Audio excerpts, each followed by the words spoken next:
Standard 9th chapter 13 दिष्टया go ग्रहणम स्वंतम।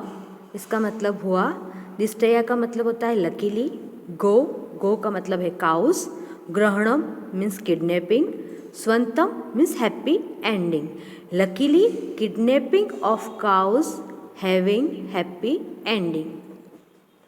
This expert has been taken from Mahakavi Bhas third act play Panchratram. Panchratram means पांच रातें. In the composition of this play, Bhas has dismissed the destructive war of the Mahabharata. यहाँ पर महाकवि भास के जो play हैं उनमें से उनका जो थर्ड प्ले है पंचरात्रम, उसमें से यह जो पोर्शन है वो लिया गया है और इसमें महाभारत से रिलेटेड एक इंसिडेंट को बताया गया है। क्या बताया है कि when the period of the Pandavas being incognito is about to get over, Duryodhan perform a yajna. The acharya of this yajna is guru Drona. जब महाभारत का युद्ध खत्म हुआ तो दुर्योधन ने एक यज्ञ किया और उस यज्ञ के आचार्य कौन थे? गुरु द्रोण थे। गुरु द्रोण ने दक्षिणा में, जब यज्ञ कंप्लीट हुआ तो दक्षिणा में उन्होंने क्या मांगा? Drona ask Duryodhana to give half the kingdom to the Pandavas. क्या कहा कि पांडवों को अपना आधा राज्य दे दो, यह मेरी गुरु दक्षिणा होगी। Duryodhan does not accept this but Shakuni make him accept it with a condition. Duryodhan ready नहीं था ये एक्सेप्ट करने के लिए, लेकिन शकुनी ने एडवाइस किया कि एक कंडीशन रखो और फिर इसे एक्सेप्ट करो। कंडीशन क्या थी? The condition is that the Pandavas should be traced in 5 days। जब उन्हें दिया गया था वनवास दिया गया था, तब उन्हें 12 साल के वनवास के साथ 13वां साल जो था वह अज्ञातवास में बिताने का था। अज्ञातवास का मतलब जहाँ पर कोई उन्हें पहचान न सके, इस तरीके से उन्हें अपना 1 साल निकालना था। तो ये 13 ईयर में किसी को पता नहीं था कि पांडव कहाँ हैं, इसलिए शकुनी ने एडवाइस किया कि तुम यह शर्त सामने रखो कि 5 दिनों में जो भी अगर पांडवों को ट्रेस कर लिया जाएगा कि वो कहाँ हैं और कैसे रह रहे हैं, तो हम उन्हें अपना आधा राज्य दे देंगे। In this background, on the advice of Bhishma, the Kauravas lead their army against the city of Virata and carry away their cows.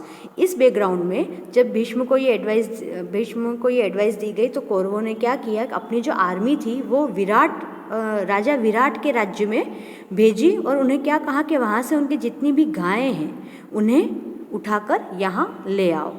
In order to stop this stealing of the cows, Bhishma, जब राजा को पता चला तब उन्होंने ऑर्डर दिया इस चोरी को रोकने का या इस किडनैपिंग को रोकने का। तब उनके राज्य में भीम, जो कि किस रूप में रह रहे थे? भेष बदलकर बल्लवा के रूप में, और अर्जुन जो कि वृहन्नला के रूप में विराट राजा के यहाँ पर रह रहे थे, वह वहाँ पर कौरवों की सेना को रोकने के लिए गए और they also get hold of Abhimanyu. और उन्होंने वहाँ पर जो अभिमन्यु आया थे उनके साथ गायों को लेने के लिए अभिमन्यु को उन्होंने पकड़ लिया। An edited version of what take place at the court of the Virata king is presented hair.